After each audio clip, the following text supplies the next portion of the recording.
reality of kidnappings and banditry, specifically in northern states of Nigeria. Banditry and kidnapping has reached such a tragic level to the point that villagers were sacked from their homes, farmers were denied going to the farms, women are raped, children are killed.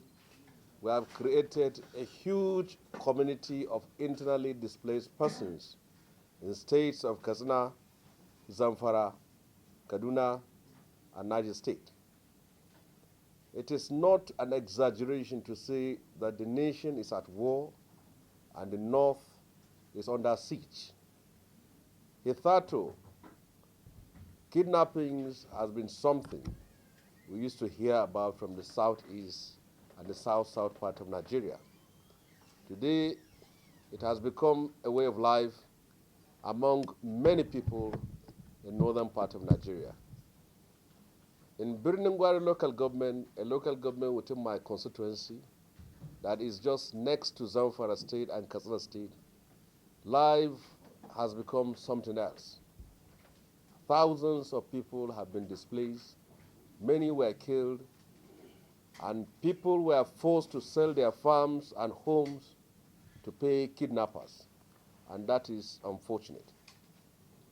You have seen that it has reached such an alarming and ridiculous level that even state governments like Zamfara are recommending the use of hunters and sorcerers to address the problem. It has reached such a tragic level in my own constituency that people are losing hopes in the ability and capacity of the government to protect their lives. When violence persists, when bloodshed persists, when you have death to such a level that becomes ceaseless and unabated, three things must have failed. It's either the government has failed, or the nation is failing, or the people have failed in their duty when the time was ripe for them to put the right people to address their issues. It's very much unfortunate that this has continued despite all sorts of operations being launched by the Nigerian security agencies. It's today Operation Scorpion, tomorrow Tiger, next tomorrow Lion, and so many things have been said, and all these operations have not been able to decimate the capacity of these kidnappers to unleash their evil and terror against innocent persons. It has also reached such a point that even top security personnel ply the trains to move from Abuja to Kaduna. Those that you should be looking up to as Nigerians to protect you are also not believing that efforts are producing result. The killing of Ms. Faye Muni is a serious problem to Nigeria. It shows the gravity of the problem and also the dimension that it is taking. If countries like Egypt can boost their tourism and earn 3 times what we earn in oil, I think it's important for us to know the economic implications of killing tourists. And this was a lady who has sacrificed her life despite all that was said about us to come to Nigeria to work as a humanitarian worker with Mercy Corps. And at the end of the day, she ended up losing her life. She survived Kosovo, she survived Iraq, and she couldn't survive Nigeria. This demonstrates the kind of tragedy that we face.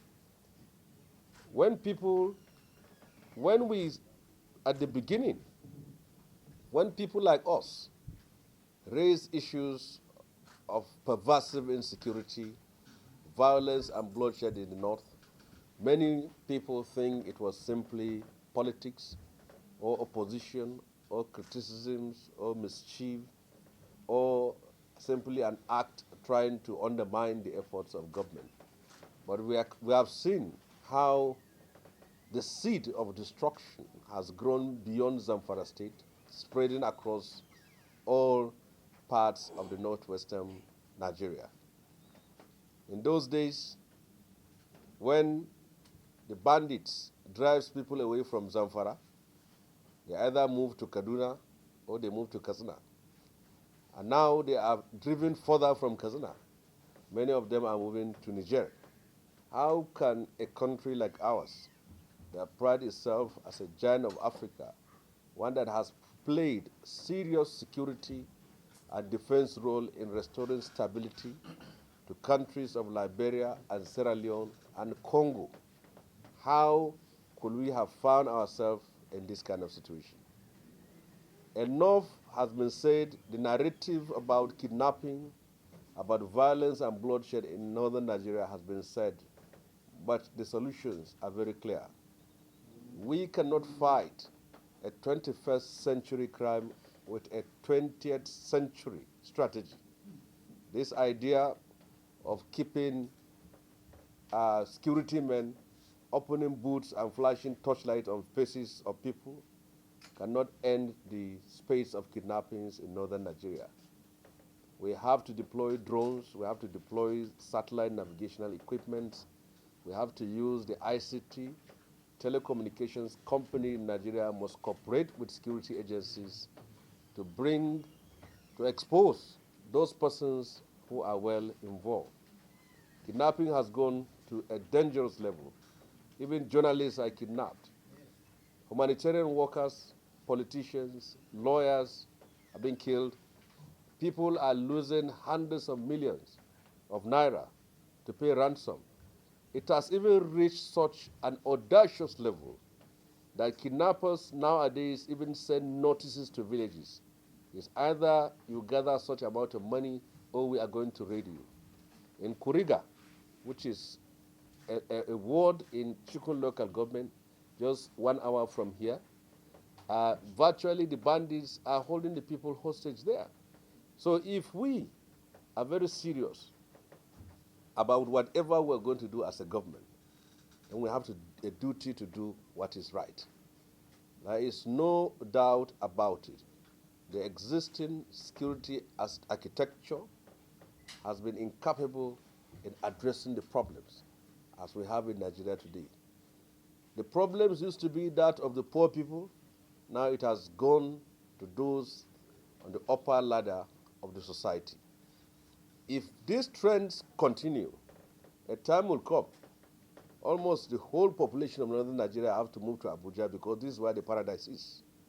Most political elites and business elites in northern Nigeria no more live with their families in any of the states of the north. They live here. If we think this is a paradise, this is a heaven, but it is a question of time before we are all consumed. If this trend continues in the next 2 to 3 years, then virtually the whole of northern Nigeria will be empty. This is a time. And I think also this is a challenge for northern political leaders to tell the truth to power. If you have any opportunity of meeting those in the position of authority, tell the truth. The Katsina State Governor has made it very clear that 8 local governments under him are under siege. And that is what is needed. And I think at this very time, leaders from the north must take this very seriously. They must respond, they must meet together and bring the attention of the government on the need for something to be done. We have nobody to cry to. Most of those occupying position of authority today, whether it's security or political, come from northern part of Nigeria. So we should talk to ourselves, tell ourselves the truth, find solution to this problem once and for all. And I thank you all for this opportunity. Thank you very much. Well, when it was said 8 local governments are under siege, I think that is just one state. Right now, parts of Niger State is controlled by these bandits. The same thing with Kaduna State. And all this is as a result of what is happening in Zamfara. Zamfara has become a cancer, spreading bandits to surrounding states. When you bomb them there, they move here to this part of Nigeria. And if they come here and meet Puff Ada, they will move to another area. So this has been. And now these ad hoc operations, Operation Harbin Kunama, Operation Damisa, Operation all these things here, these are all the ad hoc measures that don't usually permanently address the problem. So what we can do as a parliament here is simply to give the necessary parliamentary support to people in the position of authority. As a senator, every day I receive calls from people in my constituency that their own persons have been kidnapped and they are told to give so amount of money. And if you don't help them, you get insult. So government has to understand this, because people thought that as long as you can live in Abuja, you are far from the action spot. But you should understand that this is moving closer to this place here. As time goes on, there will be no heaven in Abuja. The children, the wives, and the people who live here will also be affected by what is happening in Zamfara State. And one thing we should also understand, that it is impossible to fight insurgency or banditry without the use of technology. When you deploy troops to Biningwari or Zamfara, they take over the roads to be opening booths. And in the night, they flash torchlight on your faces. And how does that affect the bandit that has come in the bush? And you don't have, why should China and India, a country that has over 1 billion people, will not have the problem of kidnapping is Nigeria? That's if you're talking of population. If it's in landmass, how could countries like Algeria, like Sudan, like Democratic Republic of Congo, that are, as far as landmass, they are 3 times size of Nigeria, why don't they have the problems of kidnapping? And if it is poverty, why is Burkina Faso and Niger Republic not having the problem of kidnapping as we have here in this country here? So I think the point is that it is high time. Each time crisis happens, they will tell you that some people are playing politics out of it. Then it is not politics. Let the Buhari and the Atiku and people who are from all parts of the divide know that this is the only country we can protect ourselves. Get politics out of it and solve this problem once and for all. Or else we will all be consumed. When we say the North is at war, it's very clear. In Gombe State, just a few days ago, some young people were murdered. Nasarawa, Benue, and Taraba are communal clashes. Northeast, insurgents. North Central, herdsmen. Northwest, bandits. This is what has become of Nigeria. BHI, bandits, herdsmen, insurgents. So as far as we are concerned, if we don't really address this problem. The other time I was in Ekiti, some five days ago, we were just moving smoothly. Nobody is, no fear of kidnapping. But this is a cancer. As it moves there, it will move down there. One of you, a journalist with the NTA, some 3 to 4 months ago, on his way to Beningwari, was kidnapped. Money has to be gathered, over 2 million naira, which he has never seen himself, to pay in order to rescue him. Another journalist in Birninyero with the Voice of America, his wife was kidnapped. Money has to be gathered to free him. So it has reached a point that nobody is safe. And it is misinforming for a security personnel to move with a convoy from Kaduna to Abuja, and then when he reaches Kaduna, and then he will just pick a phone and say the road is clear. Who is going to believe him? Now it has reached a point whereby people get into the train and watch the safe road from the window because you can't come down. So even that train that we use every day, as long as that train continue to be the safe haven from kidnappers, you can be sure that these people will not get at people in the train. It's a trend, it is moving, and it is moving dangerously. Thank you very much. Yeah. Thank you very much. Well, first of all, when you see people questioning the validity of service chiefs in office, is because of the results they are seeing on the ground. If things are moving smoothly and they are achieving success, perhaps people will say they should last longer. So I think result determines issues like this. But what I can tell you is that Nigerian political elites are more interested in the preservation of power than the security and lives of the citizens of their country. And I can show you two examples.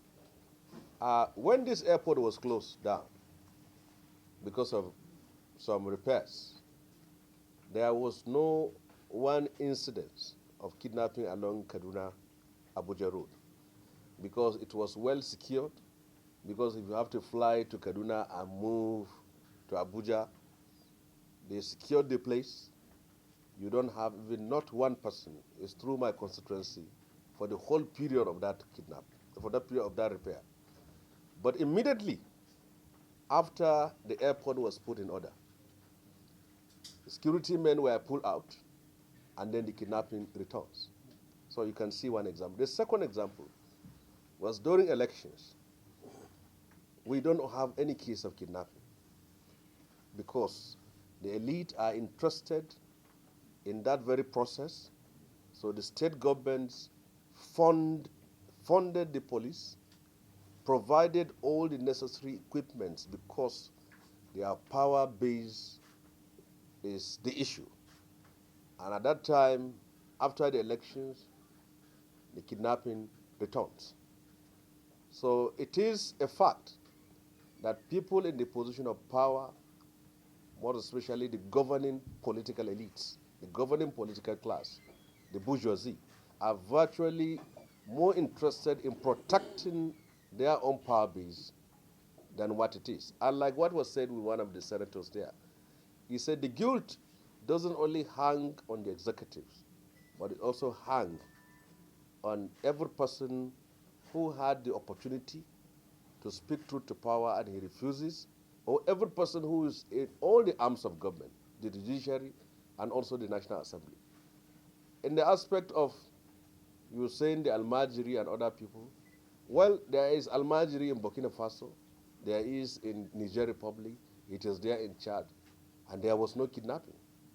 So we, in this part of the country, the issue, like I've said, it is for the northern political elite, religious elite, community elite to come together and look at this problem holistically and have a document and a manual to guide the government where many of those people in power are from our own part of the country. So I thank you very much for this.